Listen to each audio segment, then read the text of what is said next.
Consumer Affairs Committee to order. We've got a quorum. I appreciate very much the committee members attending today, and I appreciate the guests we have in the audience. We're going to hear two bills today, and we have if you're in the audience and you want to speak on one of these bills, please sign up on the sign-up sheet out front.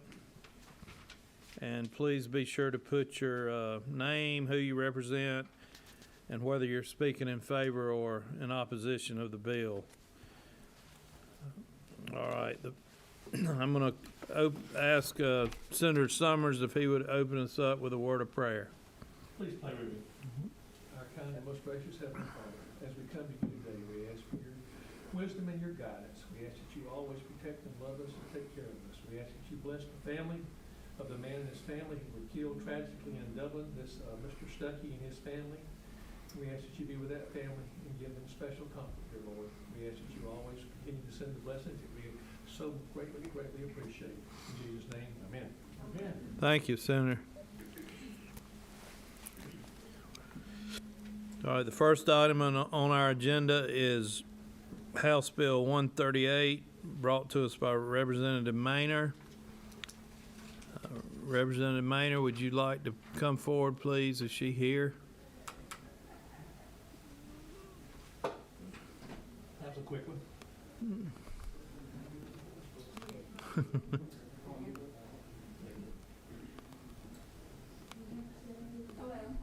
Hey, Representative, how you doing? I'm wonderful. Where should I sit? At the podium, please. Go to the podium, please. Welcome, Representative, to the Senate Ag and Consumer Affairs Committee. Thank you, Chairman. You're a freshman, aren't you? Yes. Well, welcome. Thank you. That's impressive that you got a bill out of the House. It's a good bill. Yes, ma'am.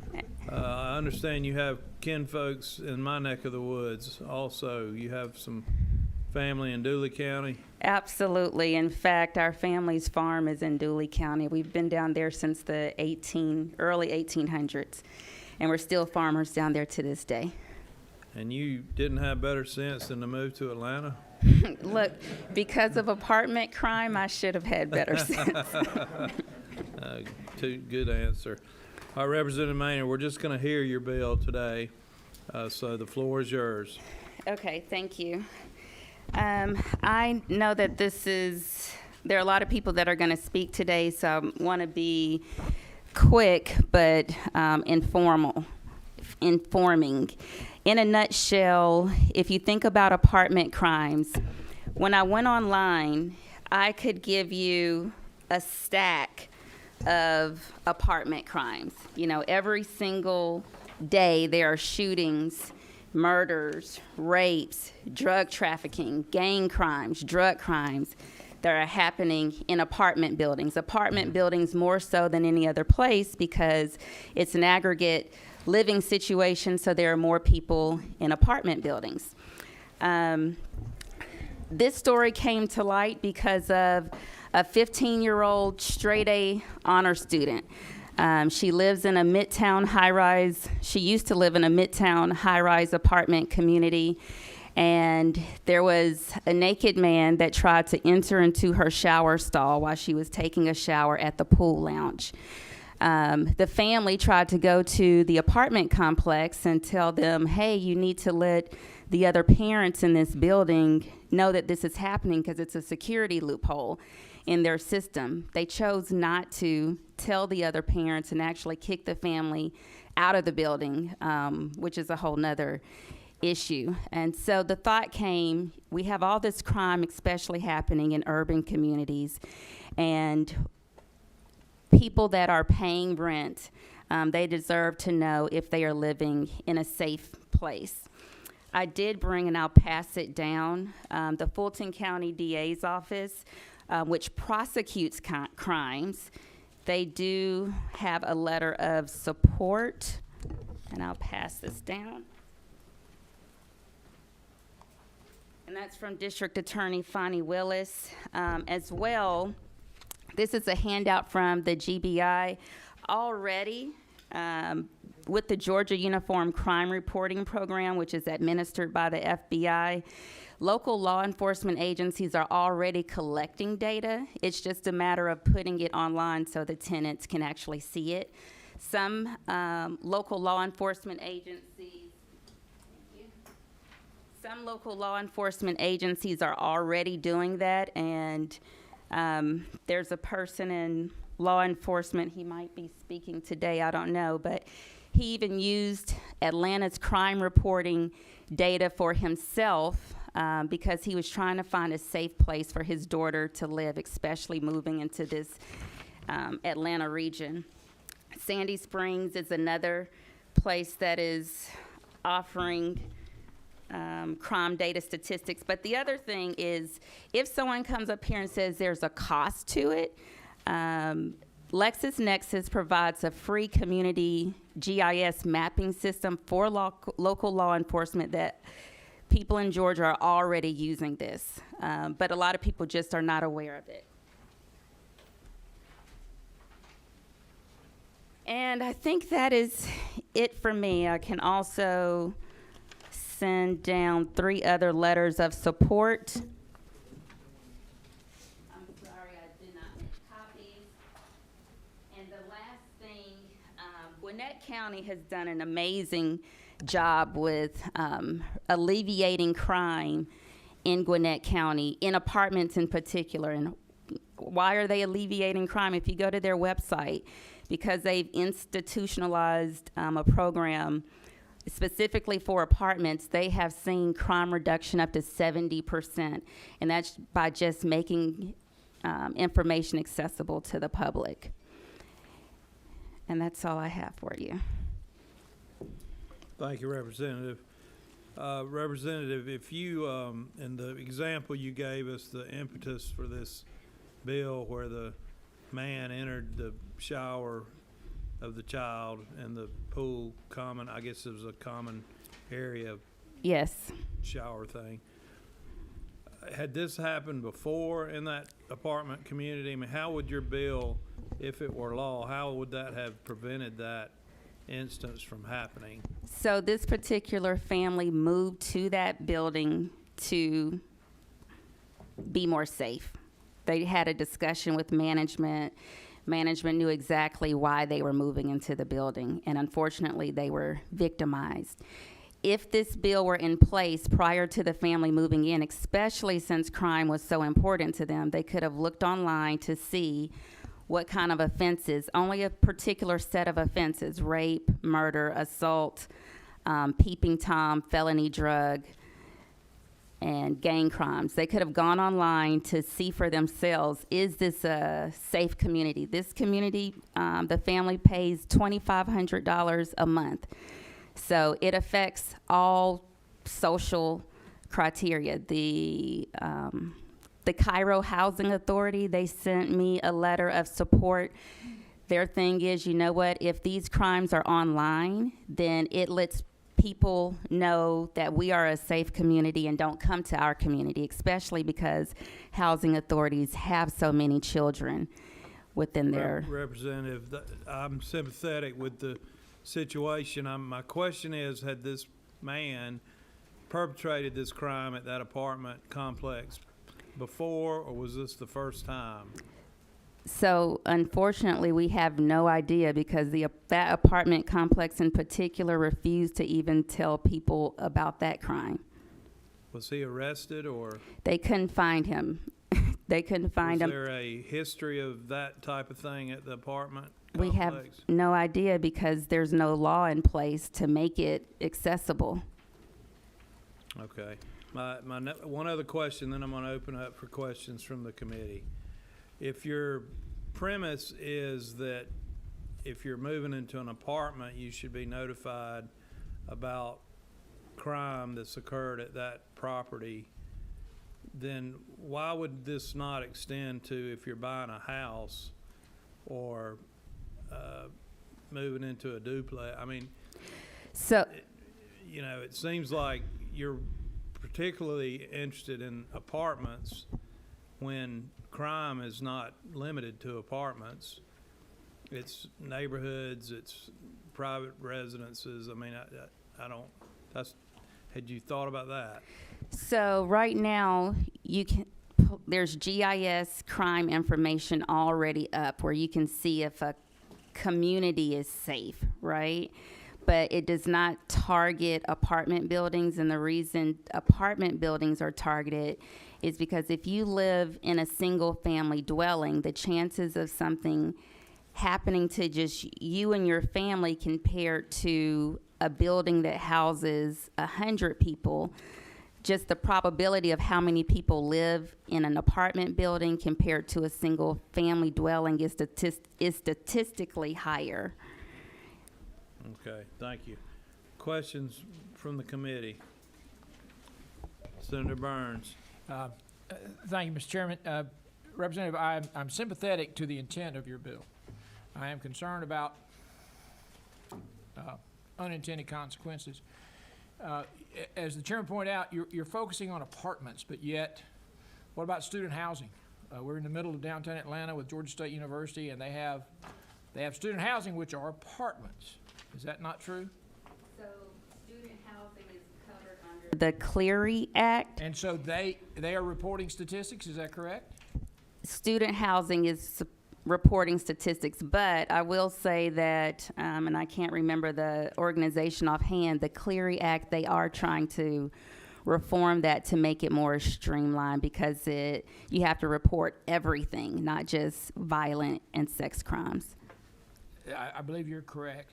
Why not condos? Because they're apartments that are individually owned.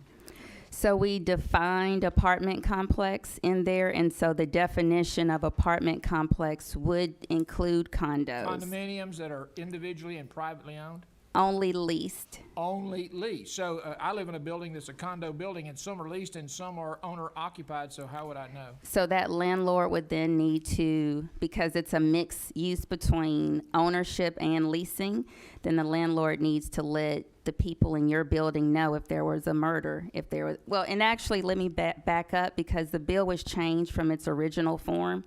And so now landlords are not responsible for notifying the tenants. Right now, this is how it passed out of judiciary, is it just needs to be up on local law enforcement agency sites. That begs the next question. Why do you put the burden on, sorry? You need to. I apologize, Mr. Chairman. yeah, I forget. You chair a committee, right? I used to. I may not tomorrow. You have a further I question? apologize. Mr. Chairman, I ask one more question? Yes, sir. Thank you. Just one more question. Yes. Since your bill requires law enforcement to do this, what's the responsibility of the landlord? If it was my way, I would have wanted the landlords to be the ones responsible. But through compromises, in the Judiciary Committee, it was said that landlords might not be able to get this information because of the Georgia Records Act. There are several attorneys on the Judiciary Committee, and they said the Georgia Records Act is problemsome. And so if landlords can at first, let's just start with step one, let's just at least have the information readily available. And then next year we can add on to it where then landlords can get that information. Thank you, Mr. Chairman. Yes, sir. Senator Summers, you have a question? Thank you, Mr. Chairman. Two, if you don't mind. Yes, sir.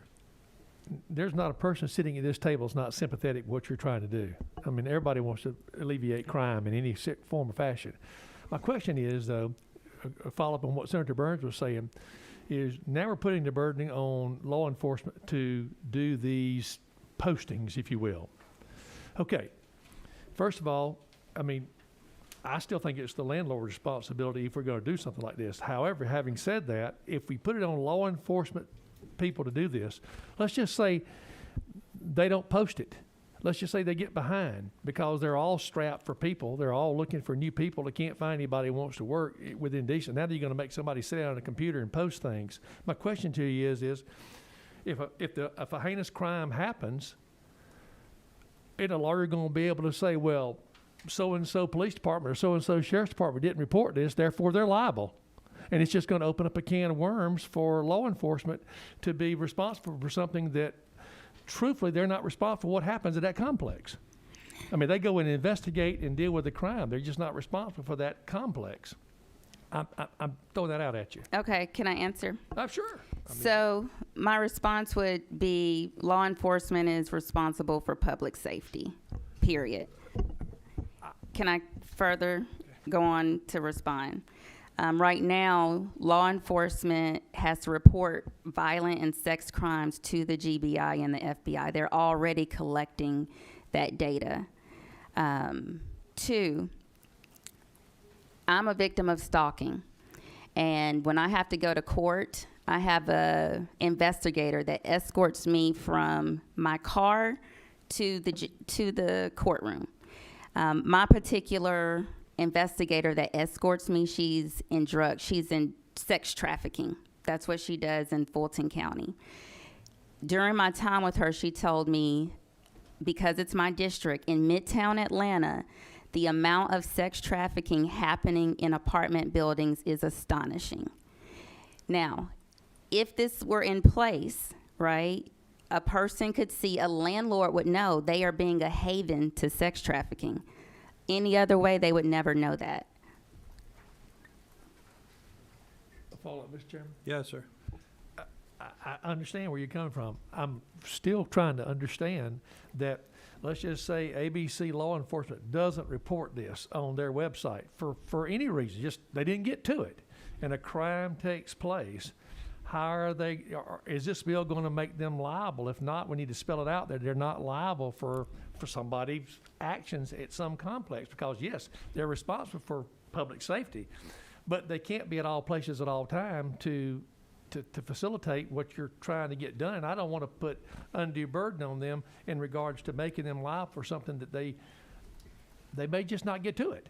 So I'm open to that. As a victim, I love law enforcement. We had a bill to defund the police. I voted against that bill because I understand that law enforcement is critical to our communities. So I certainly don't want law enforcement to be liable for a technology issue. So I'm open to putting in a clause saying that if it doesn't happen, that there's no liability piece for it. And we did speak to GMA on the House side about this. We came up with some compromises. On the House side, they didn't want any of those compromises, but if over here they're willing for us to add that piece, I'm open to that. Senator Sims. Thank you, Mr. Chairman. Thank you so much for bringing this piece of legislation. When I am in Atlanta, I live in a condo community. And over the years, we can see the changes that have taken place because of Airbnb rentals, short-term rentals, cheap ones, Right. overnight. And we see the trafficking. We don't know whether it's prostitution, child trafficking, or drug trafficking, but it's trafficking. And we are right next door to Georgia State University, right across the street from Cristo Rey, which is a school, Yes. mostly for immigrant children. So if we're talking about protecting our constituency, then yes, they should know. You would not only protect the students that are there at Georgia State University, but you would protect those high schoolers that are prime targets for those kinds of individuals that are coming into our communities. And if, you know, this is just within the span of a decade that I've seen this happen. And it's continuously growing. Senator Sims, do you have a question? Yes, sir. This is my question. How many incidents do you think will have to be reported per day or per month or whenever? Right. So since local law enforcement would do it, it wouldn't be a general thing. So within Atlanta, what they have to report, of course, would be much more than what Dooley County would need to report. And so, One other additional question. Oh, darn, forgot. So how much, how many? And are these reports made now?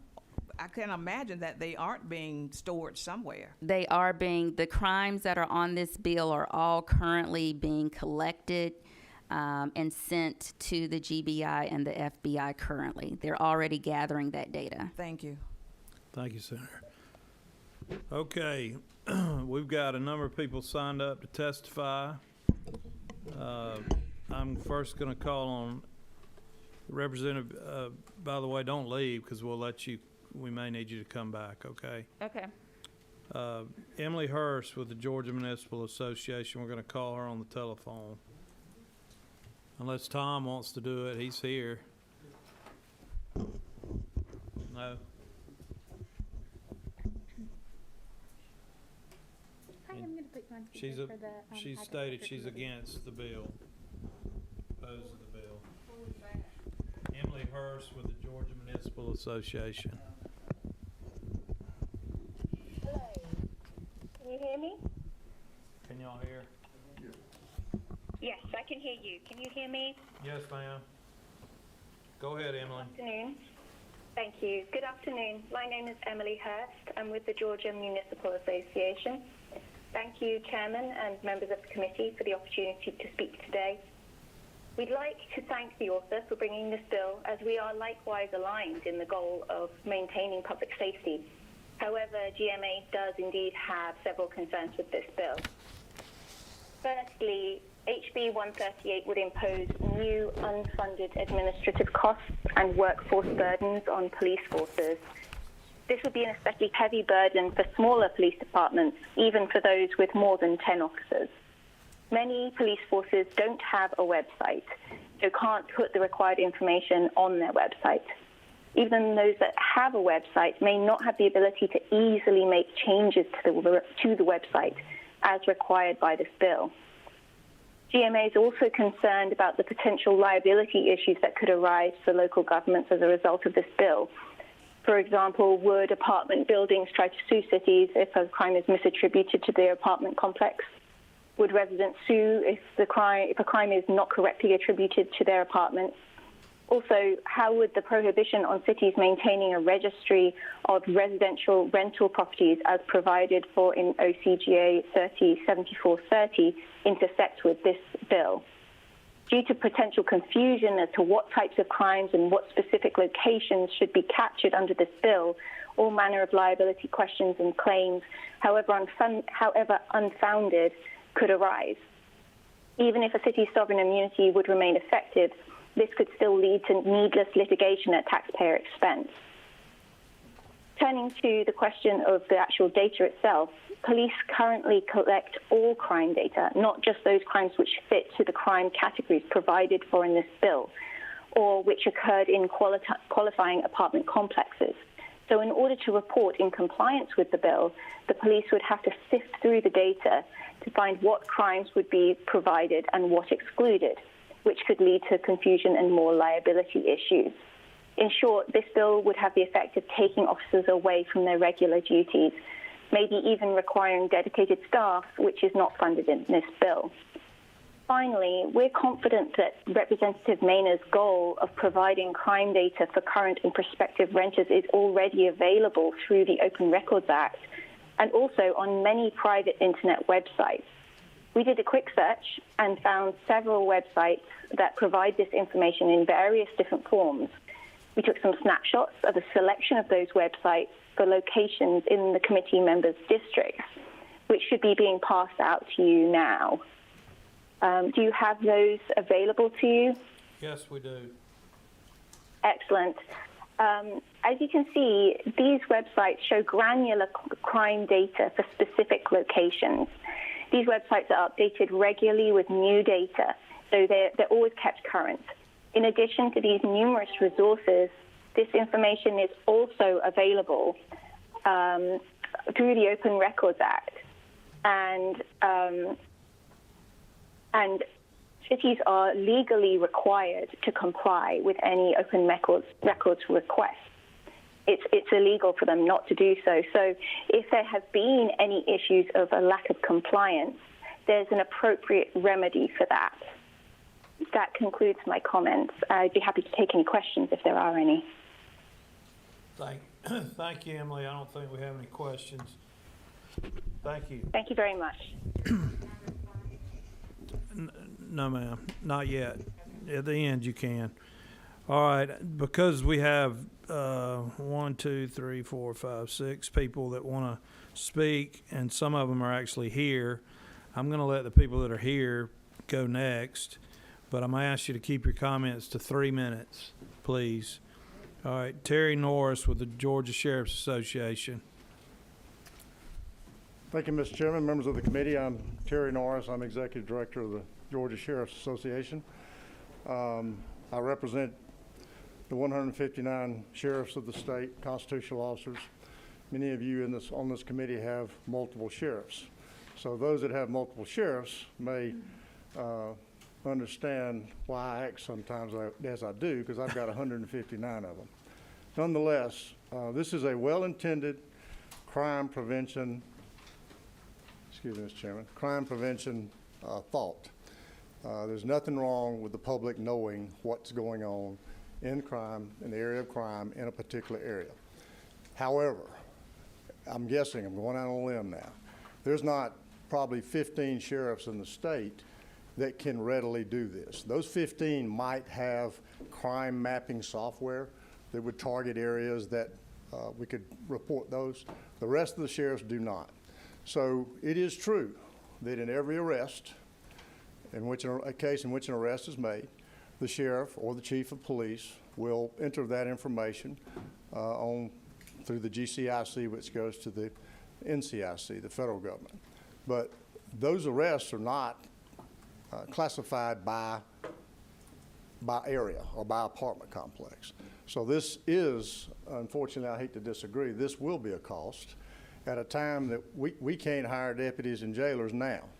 So we really do not have the resources to go in and to extract whatever data we might need to extract from arrest reports and incident reports to do this. And we also have sheriff's offices that do not have a website.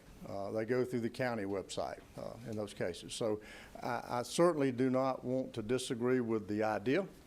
We need to let the public know what's going on in and around our apartments and everywhere else. But nonetheless, we have to oppose that provision in the bill, Mr. Chairman. Thank you, Mr. Norris. Appreciate it. All right, next, Butch Ayers from the Georgia Chiefs of Police Association. And Mr. Norris was against, and so is Mr. Ayers. All right, good afternoon. My name is Butch Ayers. I'm the Executive Director for the Georgia Association of Chiefs of Police. I'm very sympathetic to Representative Mainer's concern about crime overall and crime in the apartment communities. As a matter of fact, when we talked about it last week, I was the concerned father whose daughter was looking for an apartment complex to move to in Atlanta. And fortunately for me, there was an interactive website with the Atlanta Police Department that they did all of their crime mapping, and all you had to do was enter an address and it would spit it out for you. There's probably less than a dozen police departments in the state of Georgia that could do that type of work. Everything else is collected. However, they are not to, the bill as it's written right now would require the police department to create a specific report per location on a monthly basis based upon these particular crimes. And we talked about in a little bit about my past, and I'm watchful of the time. I'm the former chief of police at the Gwinnett County Police Department. One of the programs that we had is what we're doing right now is talking about crime reporting. But if you can do crime prevention and community policing, you can prevent some of those crimes before they even occur. And one of the best ways to do crime prevention and community policing is for the apartment complexes, is to have a voluntary, relationship and communicate with the crime prevention units of their local police departments. And that they'll learn how to landscape the property, what type of locks to put on, things like that. But it takes a commitment from the police department and the apartment community. And we've been successful in Gwinnett County. It's called Crime-Free Multi-Housing. And it's not just a gimme program, but it's literally a neighborhood watch cops neighborhood community for apartment complexes. We've been successful there. So in summation, I don't think the bill, as it's written, which puts all the duties and responsibilities and burden upon law enforcement, this is something that the Georgia Association of Chiefs of Police cannot support. And I'll be glad to answer any questions. Thank you. Any questions for the chief? All right, next we have a phone call. Jalen Furby. Or is he here? I'm here, sir. Oh, she's here, sorry. Tell us your name and who you're with, and I see you're for HB 138. Good morning, Chairman. My name is Jalen Furby. I'm with American Kinetics LLC. We're one of Georgia's outstanding business recipients 2 years in a row. And I'm also a renter in Atlanta, many years over for the last 10 years. I've lived in 3 different apartment complexes on Peachtree. I've lived on Ralph McGill, and paying upwards of $1,500 to $2,100 plus a month. And in these apartment communities, I've learned that they have lobbying firms, they have the police department on their side when it comes to crime happening on their facility. I'm going to talk about what I've experienced recently, and then I'm going to go back in time a little bit here in the city of Atlanta. So now I live in Buckhead, and I pay $18.29 a month in rent. We have very little resources when it comes to learning what's happening on the property. Sometimes family members will call and say, did you know this just happened? Or I have to look on a page, a blogger page, ATL Scoop, to find out what crime is going on in the city. We've had upwards of over 200 cars broken into. I believe that made news in the 5500 block of Far Road. On 17th Street, when I lived in Atlantic Station, one of the first murders in 150 years happened.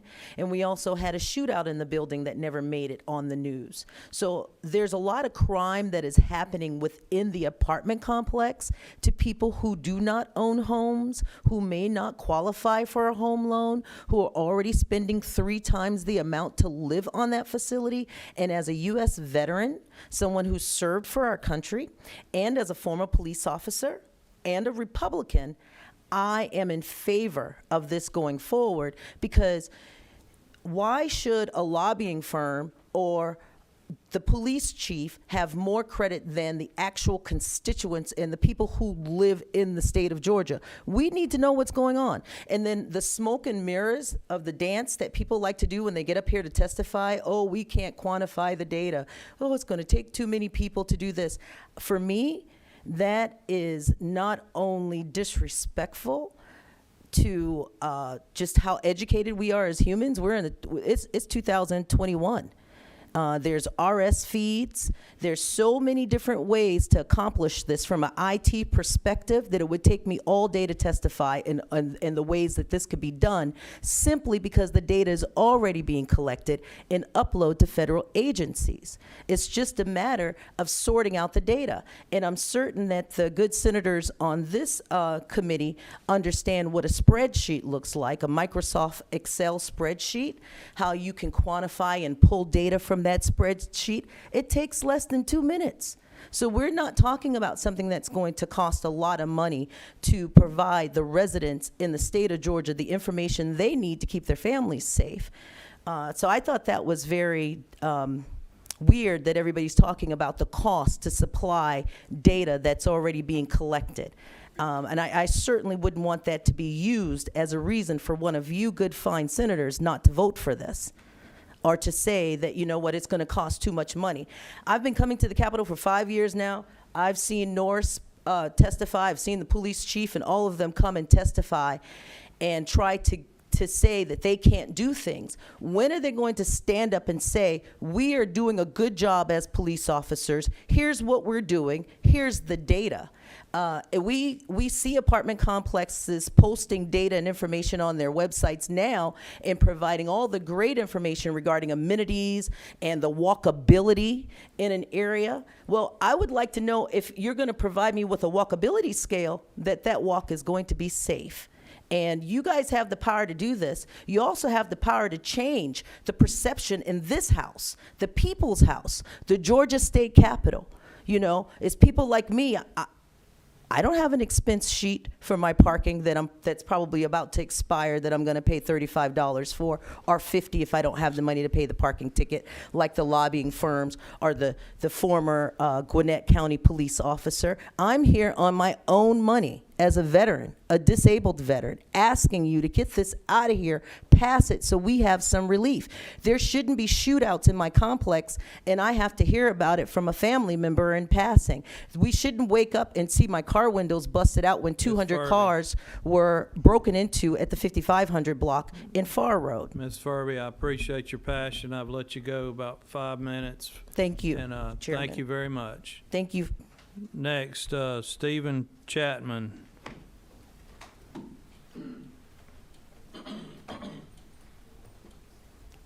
Tell us who you're with, please, sir, and whether you favor or oppose this legislation as written. All right, my name is Stephen Chapman, and I'm with JMIA, the Georgia Indigenous Movie Industry Association. And we have a lot of constituents that come here from in and out of town and buy these condos and live in apartment complexes, as well as a lot of constituents in the community. And yes, there's a lot of crime going on inside of these apartment complexes that never makes it to you guys' ears to hear. But at the same time, I believe the people on the property know what's going on. A lot of people stay in apartments. Not a lot of people staying in houses these days. As you can see, the 1,500 million cranes going up in the city. But it's not even about those high rises right down here in downtown. There's apartments all over that has families in there, 4 or 5 kids.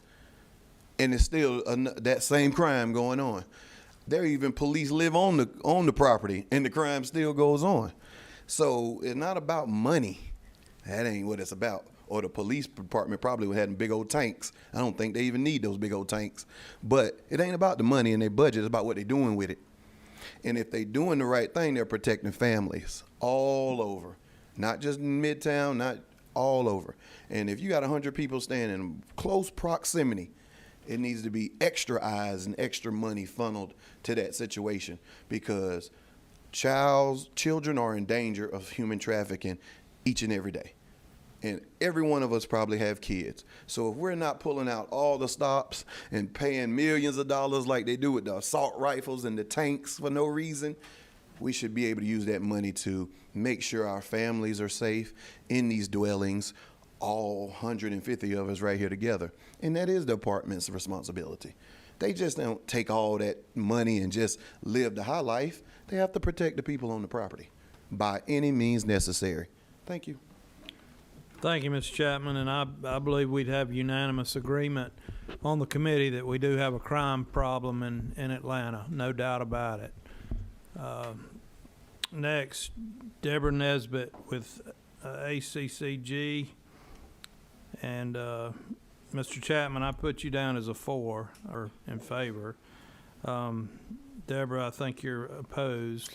Yes, sir. I'm Deborah Nesbitt, and I'm here representing the Association of County Commissioners. We are a statewide organization, and we fund the local sheriff's offices and county police departments around the state.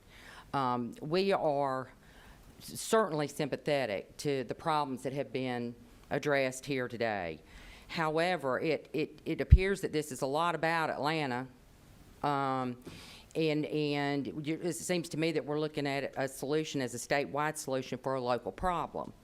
You know, the City of Atlanta council members are elected, and maybe this issue is better taken before the Atlanta City Council. Many of our sheriff's departments don't have an IT department. Yes, Fulton County does, the major counties do, but when you get out in rural areas, they don't have an IT department to help them pull this data. And I think that their time would be far better spent doing patrols and actually responding to crimes than keeping a data stream available for just apartment complex dwellers. You know, this is more than just a problem in apartment complexes. It's a problem across the whole state, and there is a lack of ability for law enforcement to keep up as it is now. So we would respectfully request that it go back to its original form. If this is something you really feel needs to happen and that indeed it is a worse problem in apartment complexes and rentals, that the landlords be responsible for gathering that data and putting it on the websites, instead of overburdening the sheriff's offices in all 159 counties. So we're willing to work with anyone. We have never been contacted about this bill to work on it. It wasn't even apparent in judiciary that it even changed. It was only after it came out and came off the floor on a crossover day that we were even aware that law enforcement was implicated in the bill. There was no discussion in the Judiciary Committee about what the substitute contained. So with that, we're willing to work with anybody, but as it stands now, we have to be opposed to the bill. Thank you. Thank you. Jacqueline Bailey.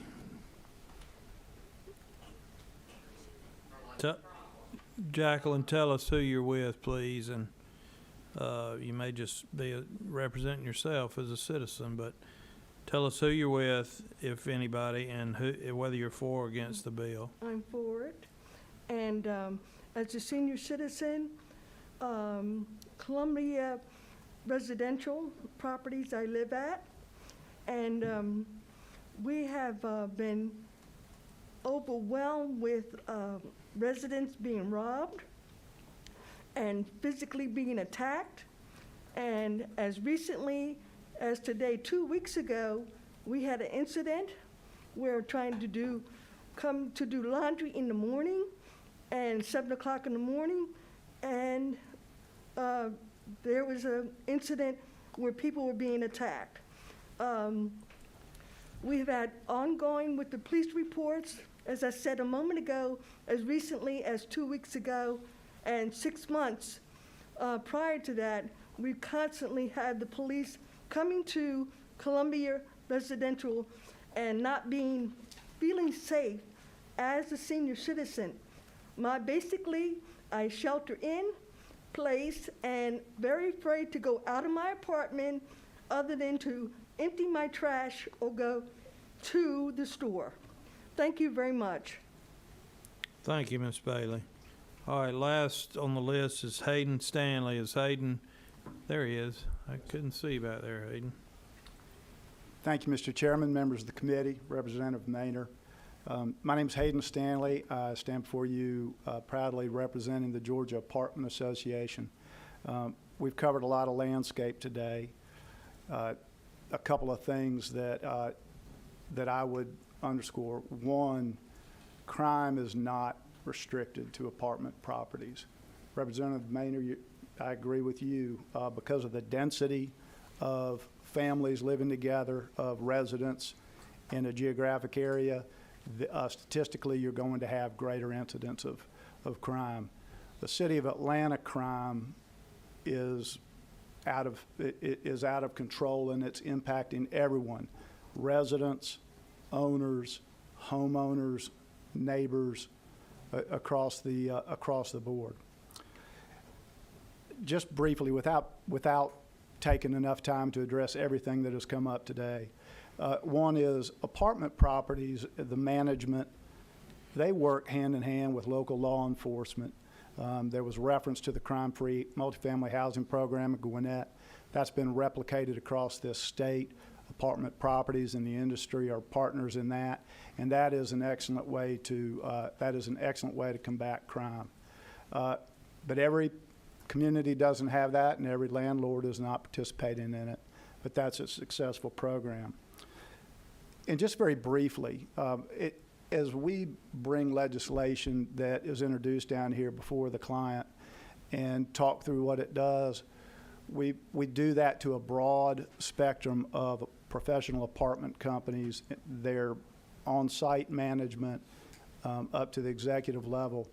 And what we heard, without exception, from those that we work with is that when there are incidents, and certainly any trend of incidents on their properties, they communicate that to the residents.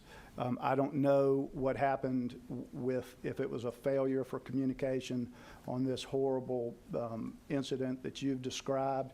I do believe that is there's a lawsuit involved with that, and I'm not in a position, nor do I have sufficient knowledge to speak to the entire situation.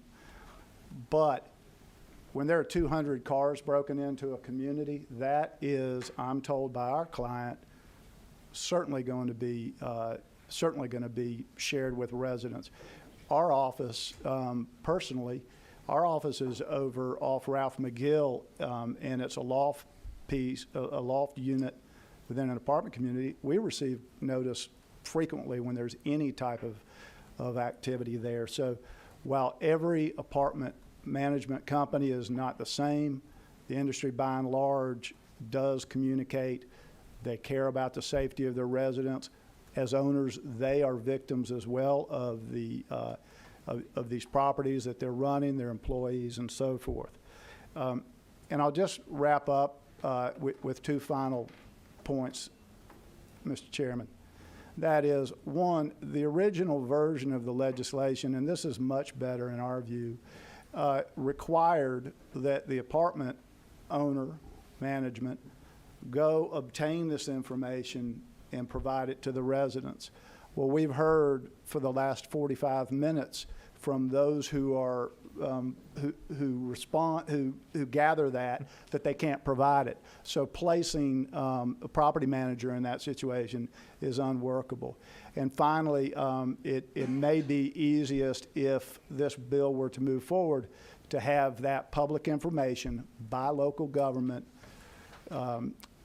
posted for all residential properties, not simply apartment properties, not simply rental properties. Thank you for your time. I appreciate Mr. Stanley, do I put you as for or against? I'm afraid as it is, you would, if we have to pick one, it would be against. Thank you. All right, Representative Maynard, we'll give you a couple minutes to just wrap up. We've got another bill and we're running out of time, so 3 minutes, all right? Okay, I Max. can do that. Thank you, Chairman. First, I'd just like to say, Ms. Bailey, she already said the piece, and also, not Ms. Bailey, but Ms. Furby already said the piece about sorting the data is easy to do. If you go to your Microsoft Outlook, you can type in something, immediately see everything. So if you need to sort rape, put in rape, and it's easily accessible. GMA talked about liability. We already said that, or I said I would agree to putting a liability piece in the current bill to change it so there is no liability for police departments.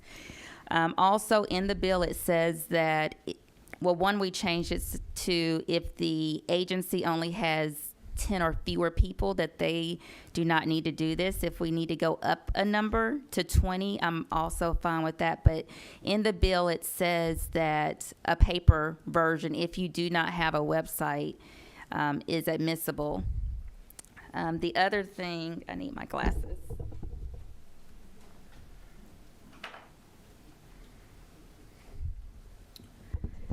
So data, everything that we do today is regarding data in our life, right? So if we do community policing, we need the data to find out where we need to do the community policing.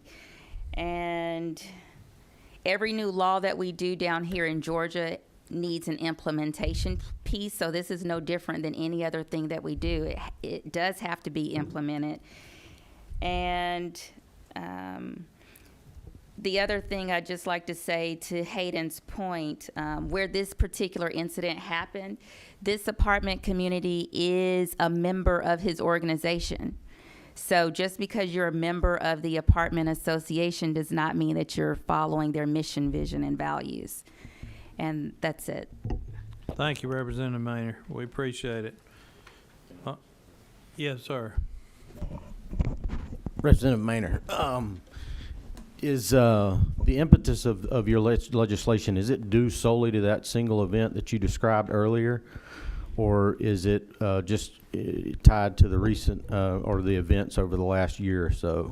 And I'm glad you said that, because I meant to say that all of these things that I pulled from the internet, not one of them are from Atlanta, because I knew that that might come up, that this is an Atlanta crime. But crime in apartment buildings happens in Cherokee County, Forsyth County, The list goes on. And so apartment crimes are happening all over Georgia. Does it occur more often in Fulton County? It does, because we have a more populous city and county than everyone else. But it's not just related to that one incident. The data is why this legislation came to peace. Do you, You have another question? Yeah. Go ahead. Representative Maynard, would you agree or disagree that this may be an issue best addressed by local government, as was mentioned earlier, because to an extent, the local government is the entity that is closer to the information. They're the entity that understands what's going on in their community in this regard.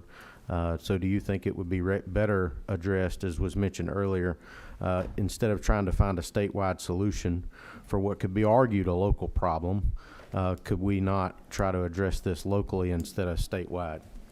I think the problem is statewide, so that means every representative needs to go to their local law enforcement agency and work out a solution to notify apartment renters and prospective tenants of apartment crimes in their communities. It would be, because it's not just my community, it's every community all over the state of Georgia.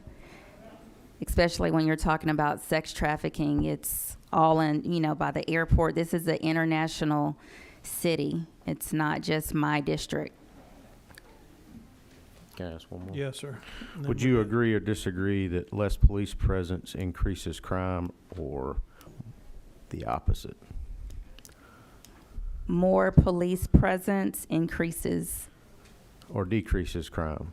more police presence decreases crime. So wouldn't it be appropriate that maybe one of the things, and I'm sympathetic to what you're trying to do too, I think would it be appropriate that we encourage our local governments to focus a lot of their resources in making sure that we have properly funded and properly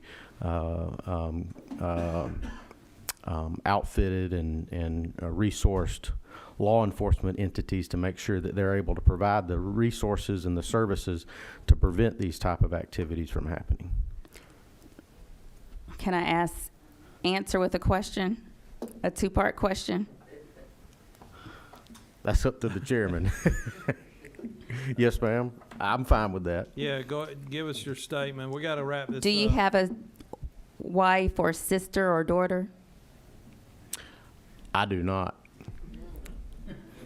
You're the wrong person. Well, let me say, let me say for the committee then. Let me say for the committee, you said encourage. If someone is raped or murdered, they want more than encouragement. They want to be able to know they're living in a safe place. And I don't. All right. Senator Summers, you have a burning question, really burning? Just one. Because I'll make it short and sweet, Mr. Chairman. All right, yes. Just one thing. Once again, we all feel your plight, okay? We're there with you. I had a text from an apartment complex owner that I know. I just checked him. He only has 150 apartment complexes. I said, when did the last time you had an incident? He said, 5 years ago. So it does happen. It's in a small community in my district. The question is, let's just say they report this. The police, the apartment complex, whoever reports this. Anybody that lives in that apartment complex then will open up a can of worms. They're going to go want to get out of their lease if they feel that place is not safe. And then what happens then, it will happen. Trust me. People will want to get out of their lease. They will use it for an excuse. I own apartments too. And they'll use any excuse in the world to get I'm out not of the hearing a lease. question in that. Thank you, Senator. All right. Thank you, Representative Boehner. All right. Chairman Houston, I apologize for keeping you so long.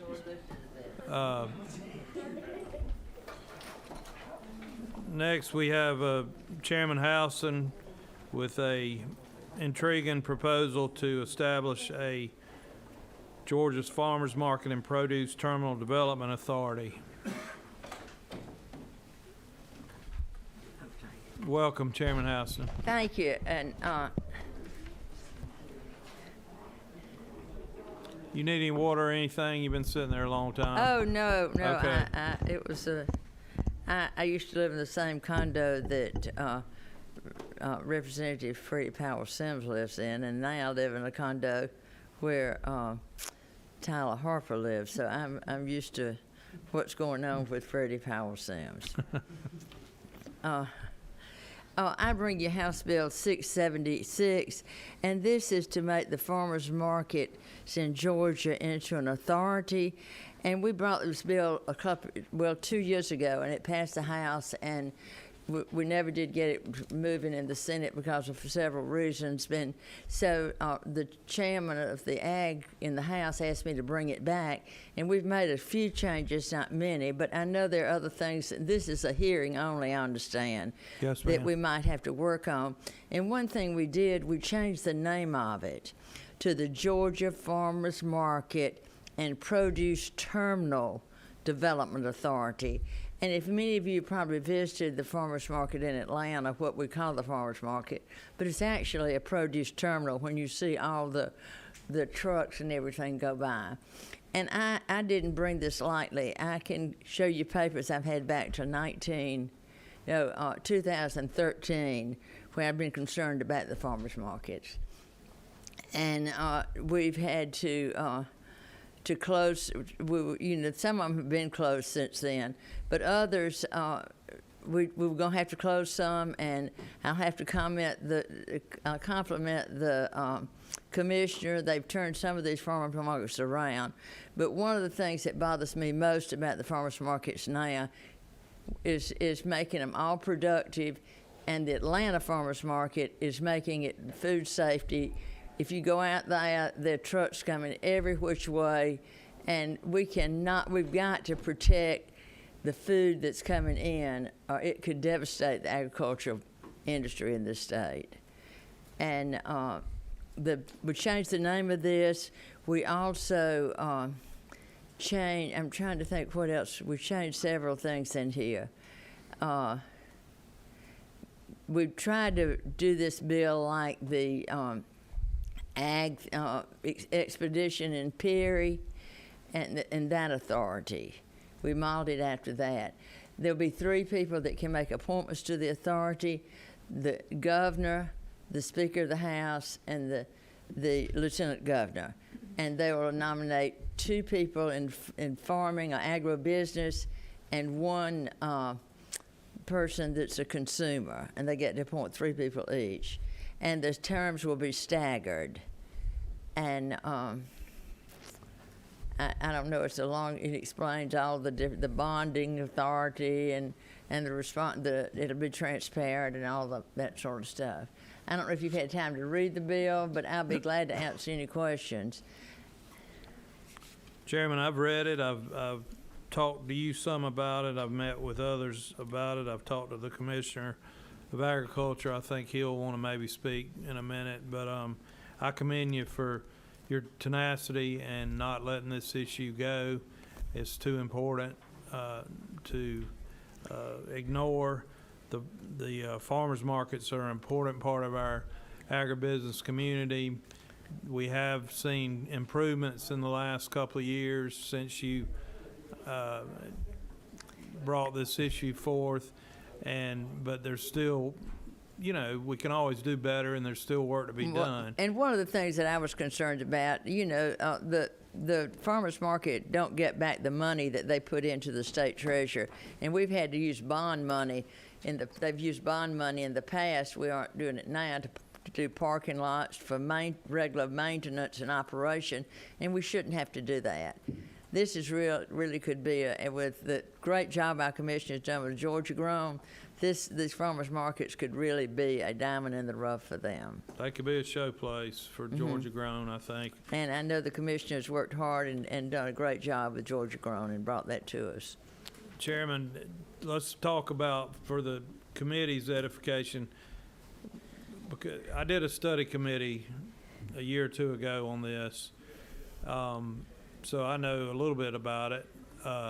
But the Forest Park Farmers Market, the Atlanta Farmers Market, makes a pretty nice profit for the state. some of the other markets make a little bit, some break even, and some have historically lost a little bit of money. But the net of all of them has been around $3.5 to $4 million Correct. in profit, right?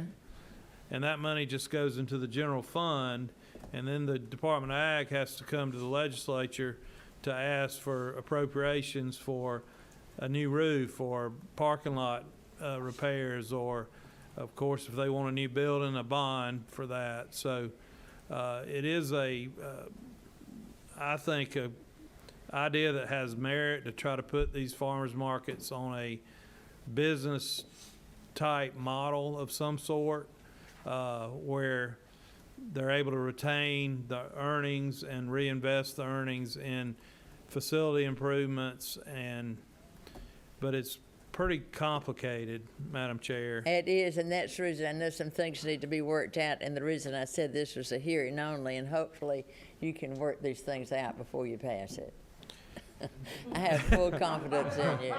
I have full confidence in y'all. Chair Lady, I'm committed to working on it. I'm committed to serious work on finding a solution, finding the organizational structure, the legal means to where the monies generated by the farmers markets can be reinvested in the farmers markets. We may end up putting it in a subcommittee and have them work over the interim, but I will.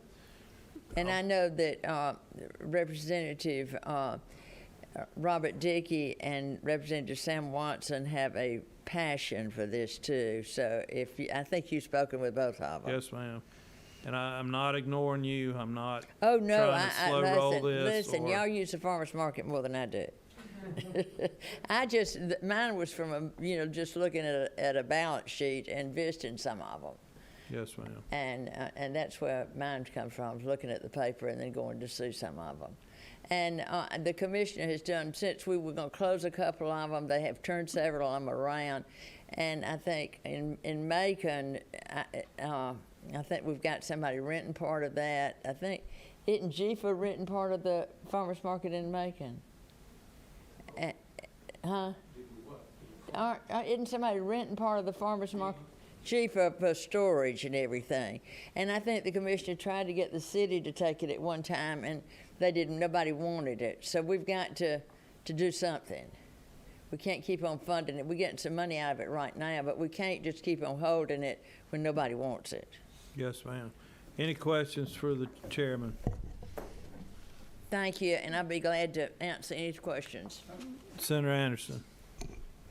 I think my question's more to the commissioner. Okay. Thank Well, you. Thank you, Chair Lady. All right. Commissioner, do you mind speaking to us about this?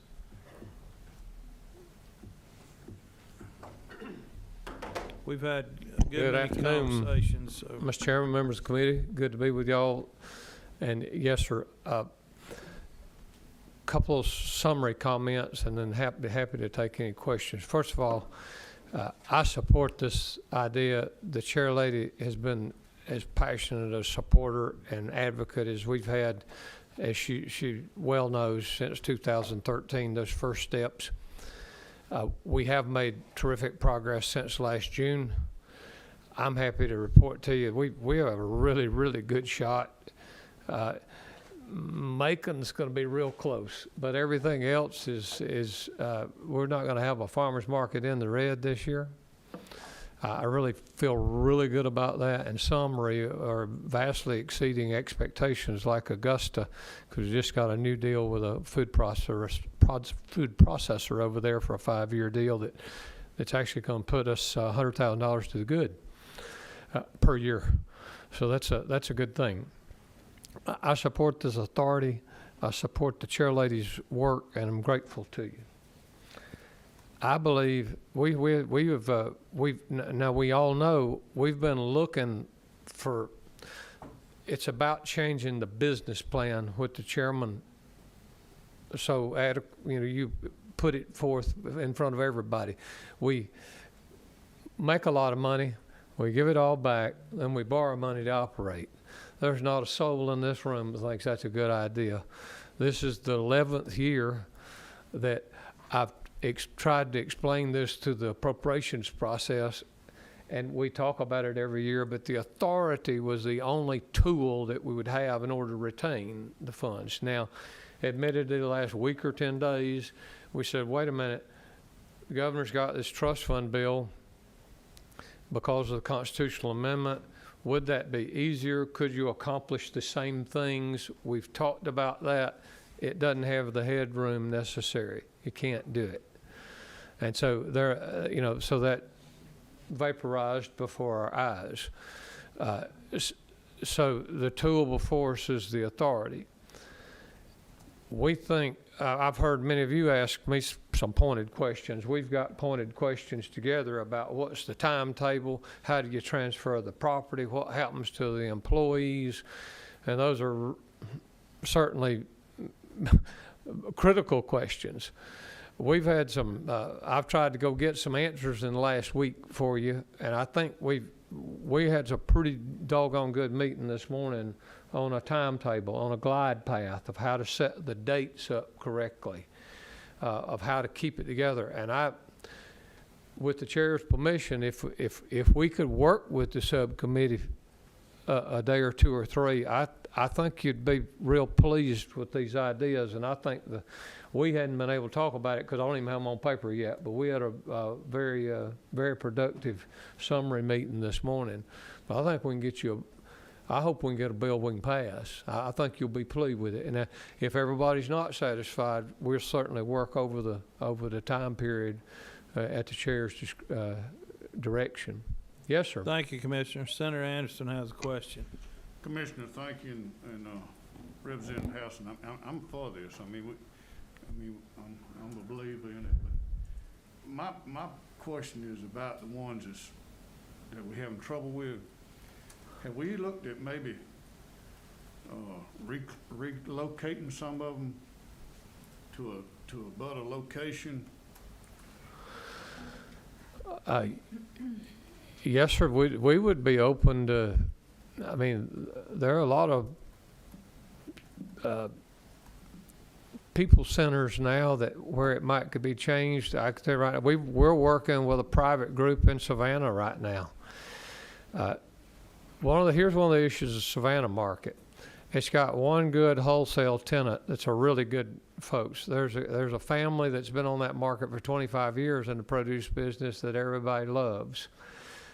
There's not a farmer on the Savannah market, and there's not likely to be one. Now, we've had some special events where we get some people to come, but as far as a routine place to do business, that's not what happened. There's 60 acres of landlocked land right behind our market. I've talked with the Chatham delegation 5 or 6 times since I've been doing this job. Could we get passage to that land? I've talked to the ports about revitalization, and then actually maybe taking some of that and moving it closer to Savannah, Mr. Chairman.